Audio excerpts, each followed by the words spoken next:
வணக்கம். ஐயா சு. வெங்கடேசன் அவர்கள் எழுதிய வீரயுக நாயகன் வேல்பாரி பகுதி 53. கபிலரின் முகம் இவ்வளவு கலக்கத்துடன் எப்பொழுதும் இருந்ததில்லை. முதிர்ந்த மரம் பட்டையை உதிர்ப்பதைப் போல அனுபவத்தை உதிர்த்தபடி வானத்தை பார்த்து செடித்திருக்கும் திருமுகம். தெளிவு கொண்ட அவரின் சொற்கள் எச்சூழலிலும் மனதை துவள விடாதவை. ஆனால் இப்பொழுது பெரும் குழப்பம் அவருள் சூழ்ந்துள்ளது. சொற்களை விட்டு விலகி அமைதி கொண்டே நின்றார். சொற்களின் மீது தன் ஆசான் எவ்வளவு காதல் கொண்டவர் என்பதை அங்கவை அளவுக்கு உணர்ந்தவர் பரம்பில் வேறு யாருமில்லை. எழுதக் கற்கும் வரை உலகை சொற்களின் வழியாக பார்த்து பழகியவர்கள் எழுதக் கற்றபின்தான் உலகை விழுங்கி நகரும் ஆற்றல் சொற்களுக்கு உண்டு என்பதை உணர்வார்கள். அவ்வாற்றலை உணர்த்திய ஆசான் சொற்களிடமிருந்து இவ்வளவு விலகி நிற்பதேன் எனக் காரணம் புரியாமல் திகைத்தாள் அங்கவை. பிற்பகல் நேரத்தில் வேயப்பட்ட குடிலில் அவர்கள் அமர்ந்திருந்தனர். ஆசான் சொல்வதை அங்கவை எழுதி கொண்டிருந்தாள். மன ஈடுபாடின்றி சொல்லும் ஒற்றை சொல் கூட ஒருவரை காட்டிக் கொடுக்கும், இன்னொருவரால் கண்டறியப்படும். குனிந்து எழுதி கொண்டிருந்த அங்கவை தலை நிமிரவில்லை. சொல்லப்பட்ட சொல்லின் வழியே ஆசானின் எண்ணத்துக்குள் போக முயன்று கொண்டிருந்தாள். எழுத்தை விட்டு வெளியேதான் அங்கவையின் மனம் இயங்கிக் கொண்டிருக்கிறது என்பதை கபிலரும் அறிவார். இருவரும் தெரிந்தேதான் ஒளிந்து கொண்டிருந்தனர். குடிலின் மறைப்புக்கு பின்னால் பறவையின் கீச்சொலி கேட்டது. குனிந்து எழுதி கொண்டிருந்த அங்கவை நிமிர்ந்து பார்த்தாள். அவளால் குரலோசையை வைத்து பறவையை கணிக்க முடியவில்லை. மீண்டும் ஒரு முறை கீச்சொலி கேட்டது. கழுத்தை நீட்டி பார்த்தாள். தெரியவில்லை. வெளிப்புறம் போனால்தான் கண்டறிய முடியும் என்றார் கபிலர். ஆசான் சொல்லி முடித்த கணத்தில் அவரது எண்ணத்தை அறிந்தாள் அங்கவை. எழுந்தவள் அப்படியே உட்கார்ந்தாள். கண் கலங்கியது. அவளால் எதுவும் பேச முடியவில்லை. ஏன் போகாமல் உட்கார்ந்து விட்டாய்? அங்கவையிடமிருந்து மறுமொழி வரவில்லை. இதைப்போல்தான் என்னாலும் போக முடியவில்லை. சற்றே அமைதிக்கு பின் மெல்லிய குரலில் கேட்டாள். பரம்பிலிருந்து கொண்டு உங்களால் கண்டறிய முடியாத உண்மை என்ன ஆசானே? அவள் நிமிரவில்லை. கலங்கிய கண் ஆசானுக்கு தெரிய வேண்டாம் என நினைக்கிறாள் என்பது அவருக்கு புரிந்தது. தேவவாக்கு விலங்கிற்காக இவ்வளவு பெரிய முயற்சி ஏன் செய்யப்பட்டது? தலை நிமிர்ந்து பார்த்தாள் அங்கவை. வைப்பூரும் அருகன்குடியும் எரிந்த பின் பாண்டியன் அடுத்து செய்யப்போவதென்ன? கண்ணிமைக்காமல் பார்த்து கொண்டிருந்தாள். இதைப்போல எண்ணற்ற கேள்விகளுக்கான விடை பரம்பை விட்டு வெளியில் போனால்தான் கிடைக்கும். ஆனால் பாரியை பொறுத்தவரை இக்கேள்விகள் எதற்கும் விடை அறிய வேண்டிய தேவையில்லை என்று கருதுகிறவன். உங்களை பொறுத்தவரை இக்கேள்விக்கான விடை பரம்பின் எதிர்காலத்தோடு தொடர்புடையது. இதை அறிதல் அவசியம். உங்களை நான் நன்கு அறிவேன் என்று சொல்லிவிட்டு சற்று இடைவெளியுடன் தொடர்ந்தாள். கட்டாயம் என்று கருதியிருந்தால் நீங்கள் போயிருப்பீர்கள். போகாமல் இருக்க அதனினும் பெருங்காரணம் இருக்க வேண்டும். வியப்போடு அங்கவையை பார்த்தார் கபிலர். பார்க்கும் பொழுதே தலையசைத்து காரணம் உண்டு என்பதை தெரிவித்தார். என்ன என்று அவள் கேட்கவில்லை. ஆசான் தன்னுள் இருந்து வெளிவந்து கொண்டிருக்கிறார். அவர் நினைக்கும் சொற்களின் மேல் கால் பதித்து நடந்து வரட்டும் என்று காத்திருந்தாள். நான் வெளியிற் போவது பரம்புக்கு நல்லதல்ல. எதிர்பாராத சொல்லாக இருந்தது. இந்த சொல்லிற்குள் இருக்கும் ஆழம் புரியவில்லை. கண்களை உருட்டியபடி அவரை பார்த்து கொண்டே இருந்தாள். கபிலர் சொன்னார். பரம்பின் உள்ளடுக்குகளை பற்றி, எவ்வியூரை பற்றி, பாரியை பற்றி, இங்குள்ள வாழ்வை பற்றி வேந்தர்களுக்கு எதுவும் தெரியாது. இரவில் கூத்து நிகழ்த்தி செல்லும் பாணர்களின் பார்வையில்தான் அவர்கள் பரம்பை பார்த்து கொண்டிருக்கின்றனர். வியந்ததை, அறிந்ததை, உணர்ந்ததை பாடித் திரிவதுதான் எனது தொழில். ஆனால் எனது வாழ்வு முழுக்க வியந்து அறிந்து உணர்ந்தவற்றை விட பரம்பில் நான் உணர்ந்தவைதாம் அதிகம். எனது மொழியே பரம்பின் மொழியாகிவிட்டது. எனது குரல் குறிஞ்சியின் குரலாகிவிட்டது. இனி நான் பாடும் ஒவ்வொரு பாடலும் பரம்பின் பாடல்தான். நான் என்னை பரம்பனாக உணர்ந்து விட்டேன். சொல்லி நிறுத்தினார் கபிலர். அங்கவை இமைக்காமல் பார்த்து கொண்டிருந்தாள். அதுதான் எனது அச்சத்திற்கு காரணம். கபிலரின் குரல் இறுகியது. பரம்பின் ஆற்றல் ஒவ்வொரு செடியிலும், கொடியிலும், மலையிலும், மடுவிலும் இருக்கிறது. நான் இங்குள்ள மனிதர்களை பாடாமல் இயற்கையை மட்டுமே பாடினார் போதும். எதிரிகளுக்கு அதைவிட சிறந்த போர்க்குறிப்பு வேறொன்றும் இல்லை. அங்கவை உறைந்து நின்றிருந்தாள். பரம்பின் வளமும் வாழ்வும் யாரையும் மயக்கி இழுக்கும். அவற்றோடு எனது சொல்லும் சேர்ந்தால் எழும் ஆபத்து அளவிட முடியாததாகிவிடும். ஆசையின் நாக்குகள் பரம்பை நோக்கி என்றென்றும் நீள நான் சொல் தந்துவிடக்கூடாது. அதனாலேயே நான் வெளியேறி போக துணிவற்று இருக்கிறேன். சற்று முன்னே வந்து ஆசானின் கால் பற்றி அமர்ந்திருந்தாள் அங்கவை. அவளின் தலையில் கை வைத்தபடி கபிலர் சொன்னார், என்னை அறியாமலே எனது மொழி பரம்பை காட்டி கொடுத்து விடுமோ என்று அஞ்சுகிறேன். இனி பரம்பை விட்டு என்னால் வெளிச்செல்ல முடியாது மகளே. சொல்லி முடிக்கும் முன் தொலைவில் யாரோ வருவது அறிந்து எழுந்து பார்க்க முனைந்தாள் அங்கவை. கலக்கத்திலிருந்து மீள முடியாமல் கண்மூடி திறந்தார் கபிலர். எதிர்வந்து நின்றான் பாரி. முகம் முழுவதும் அப்படி ஒரு மகிழ்ச்சி. பூத்து குலுங்கும் மலர் போல் புன்னகைத்தபடி உள்ளே வந்த பாரி அமர்ந்திருந்த கபிலரை கைப்பிடித்து தூக்கி வாருங்கள் போவோம் என்று அழைத்தான். பாரியின் முகத்தில் இவ்வளவு மகிழ்வை பார்த்து நீண்ட நாள்களாகிவிட்டன. கபிலரின் முகத்தில் அளவு கடந்த கவலையை பார்த்து கொண்டிருந்த அங்கவை அதற்கு நேர் எதிராக எல்லையில்லாத மகிழ்வோடு வந்து நிற்கும் தந்தையை பார்த்து திகைத்து நின்றாள். வாருங்கள் வேகமாக என்று கைப்பிடித்து இழுத்துச் சென்றான் பாரி. அங்கவையை வரச்சொல்லி கூறவில்லை. எனவே அவள் குடிலிலேயே நின்று கொண்டாள். கபிலருக்கு காரணம் எதுவும் விளங்கவில்லை. பார்த்து கொண்டிருந்த அங்கவை சிறிது நேரங்கழித்துத்தான் யோசித்தாள். கபிலரை மாளிகைக்கு அழைத்துச் செல்லாமல் காட்டுக்குள் ஏன் அழைத்துச் செல்கிறார்? முக்கியமான வேட்டை ஏதாவது கிடைத்திருக்கும் என்று எண்ணியபடி இருந்தாள். பாரி உற்சாகம் குறையாமல் அழைத்துச் சென்று கொண்டிருந்தான்.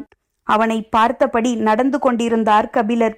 முகம் ஏன் இவ்வளவு கவலை கொண்டுள்ளது என்று கேட்டபடி முன் நடந்து சென்றான் பாரி.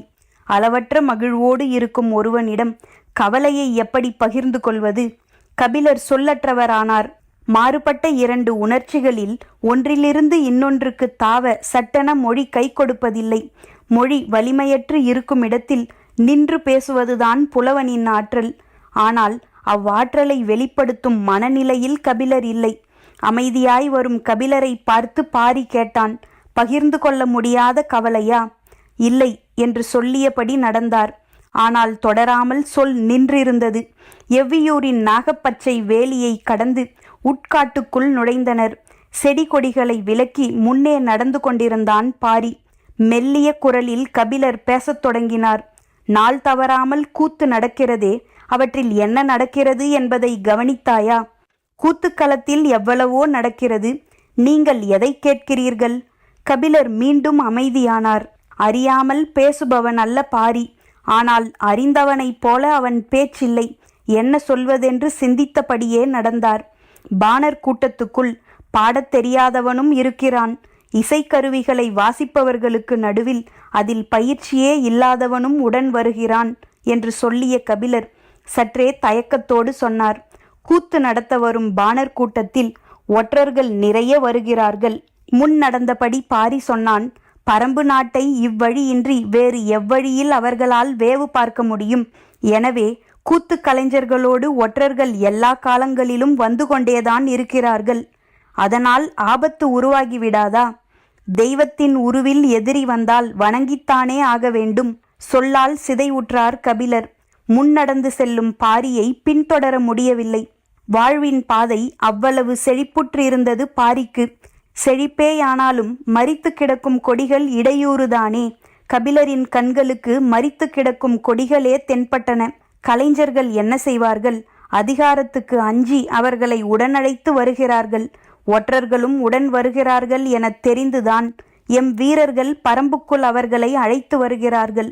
பச்சை மலையின் எல்லா மடிப்புகளின் வழியேயும் ஒற்றர்களை எம் வீரர்கள் அழைத்து வந்திருக்கிறார்கள். அப்படி இருந்தும் எவ்வியூருக்கு போகும் வழி குறிப்பை சொல்ல பாண்டியனால் முடியவில்லை அல்லவா? காலம்பன் தன் முன்னோர்கள் சொன்ன குறிப்பின் வழியில்தானே வந்து சேர்ந்துள்ளான். கபிலருக்கு என்ன சொல்வதென்று தெரியவில்லை. பாரி சொன்னான், நாட்டை பிடிக்கும் முறையில் காட்டை பிடித்துவிட முடியாது. நாட்டில்தான் வழித்தடம் பாதையாக இருக்கிறது. காட்டின் வழி மரமாகவும் பாறையாகவும் அருவியாகவும் தான் இருக்கிறது. 3 கருங்காலி மரத்தின் அருகே ஒரு செங்கடம்பு இருக்குமேயானால் காலடி கவட்டை கொள்ளும். அதாவது முச்சந்தி என்று பொருள். அது யாருக்கு புரியும்? இயற்கையாக முளைக்காத வகையில் முளைத்துள்ள தாவரங்களை இயற்கையை அறிந்த ஒருவனால் தான் கண்டறிய முடியும். வண்டிச்சாலை பற்றிய மனித அறிவு சில தலைமுறைகளுக்குத்தான் சொந்தம். ஆனால் காட்டுப்பாதை பற்றிய மனித அறிவு எண்ணிலடங்காத தலைமுறைகளின் சேர்மானம்.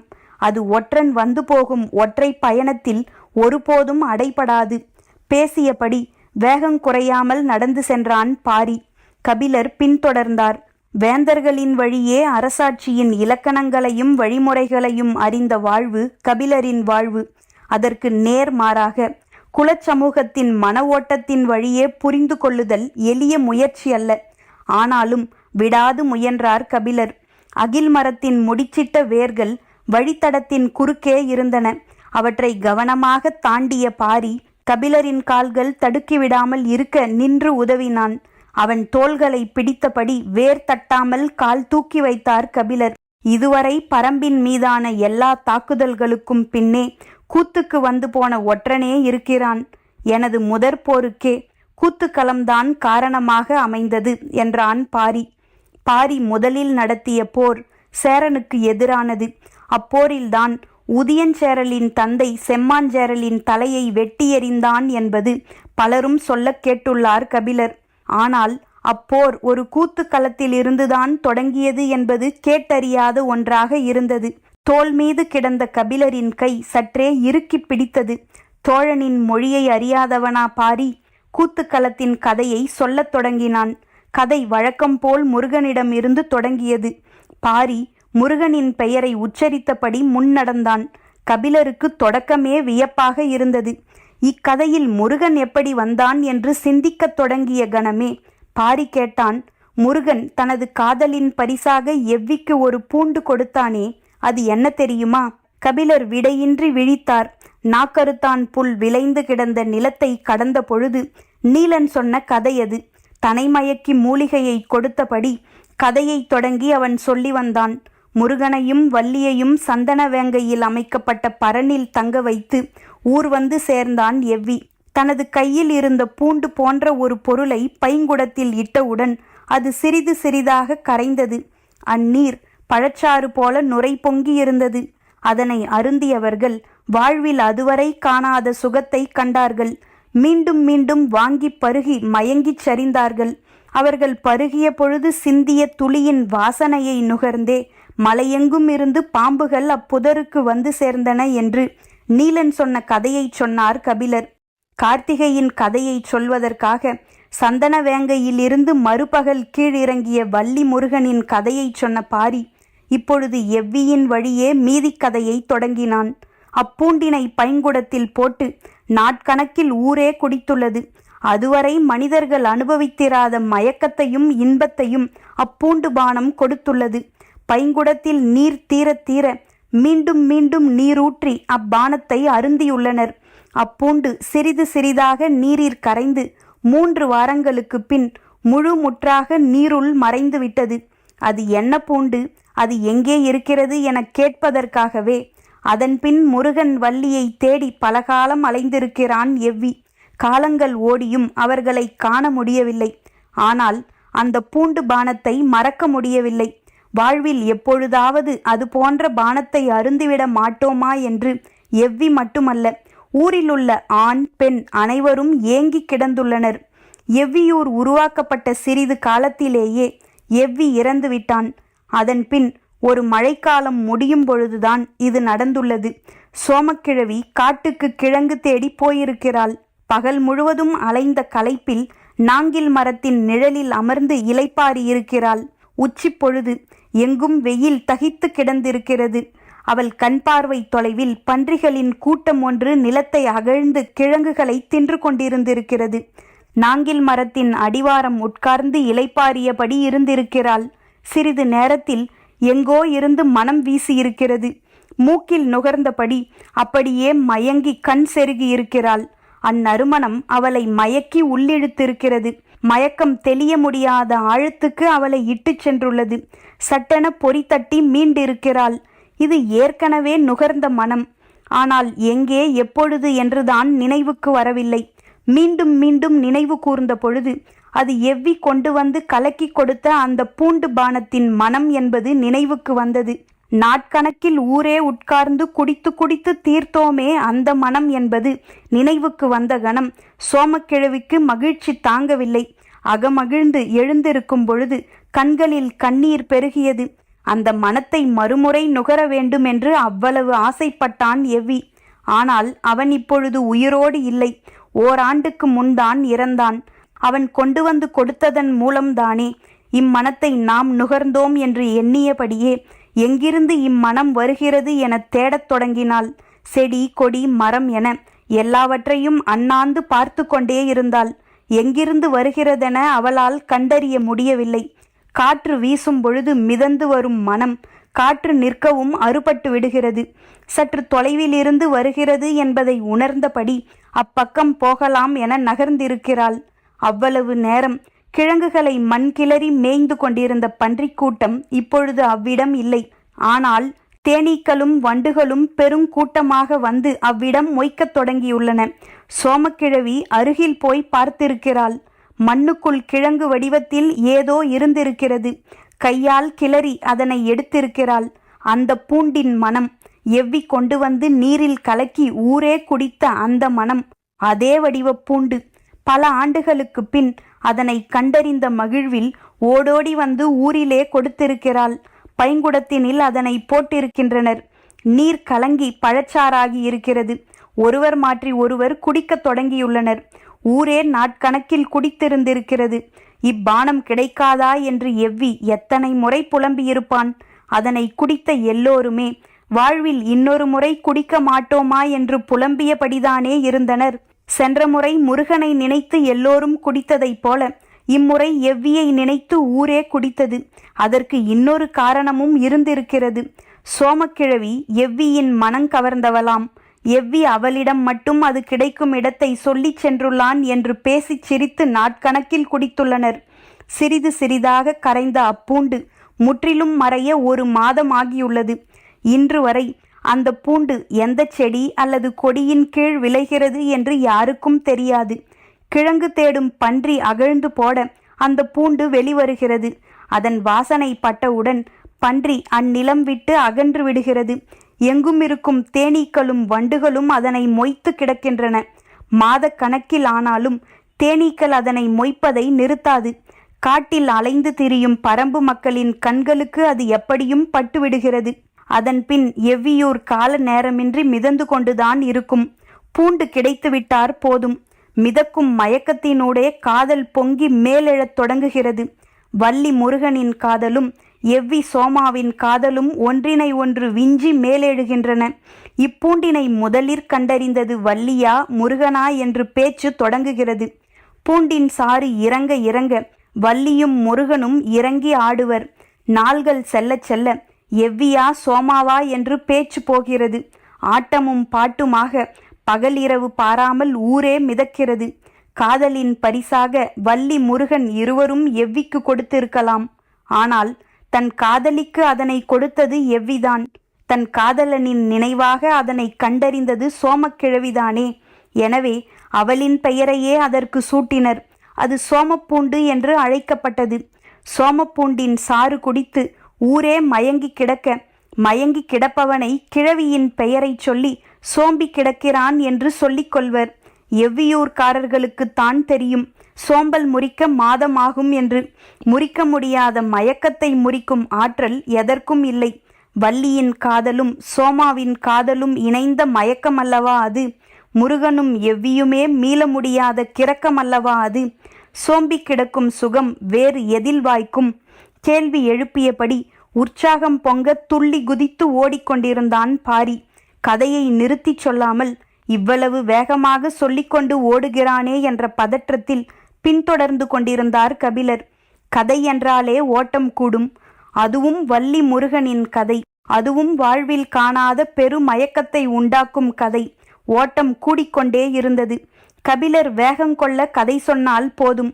கதையில் மயங்கும் கபிலருக்கு மயக்கத்தின் கதையை சொன்னால் என்னவாகும்? அதுதான் இப்பொழுது நடந்தது. கபிலர் நடக்கவில்லை, ஓடிக்கொண்டிருந்தார். சற்று தொலைவில் 2 பெண்களும் ஒரு பெரியவரும் நின்றிருந்தனர். அவர்களை நோக்கித்தான் பாரி சென்று கொண்டிருந்தான். யார் அவர்கள்? அங்கென்ன செய்து கொண்டிருக்கிறார்கள் என்று சிந்தித்தபடி பின்தொடர்ந்தார் கபிலர். அருகில் செல்ல செல்ல அவர்களை சுற்றி தேனீக்களும் வண்டுகளும் இடைவிடாமல் பறப்பது தெரிந்தது. கபிலரின் முகத்தில் வியப்பு மெல்லப் படரத் தொடங்கியது. பாரிக்குச் செய்தி சொல்லி அனுப்பி அவனது வருகைக்காக காத்திருந்தனர். பாரி அருகில் போய் மண்ணுள் கிடந்ததை கிளறி முழுமையாக மேலெடுத்தான். இதுவரை முகர்ந்திராத மனத்தை முகர்ந்தார் கபிலர். நாசிக்குள் ஏறிய கணம் உள்ளுக்குள் ஒரு கிறக்கம் உருவானது. சட்டென தலையை மறுத்து ஆட்டி பாரியின் அருகில் போனார். நின்றிருந்தவர்கள் கபிலரை வணங்கி விலகி நின்றனர். கபிலர் அவர்களை வணங்கி நின்றார். முருகனும் வள்ளியும் எவ்வியின் கைகளில் கொடுத்த சோமப்பூண்டை எடுத்து கபிலரின் கைகளில் கொடுத்தான் பாரி.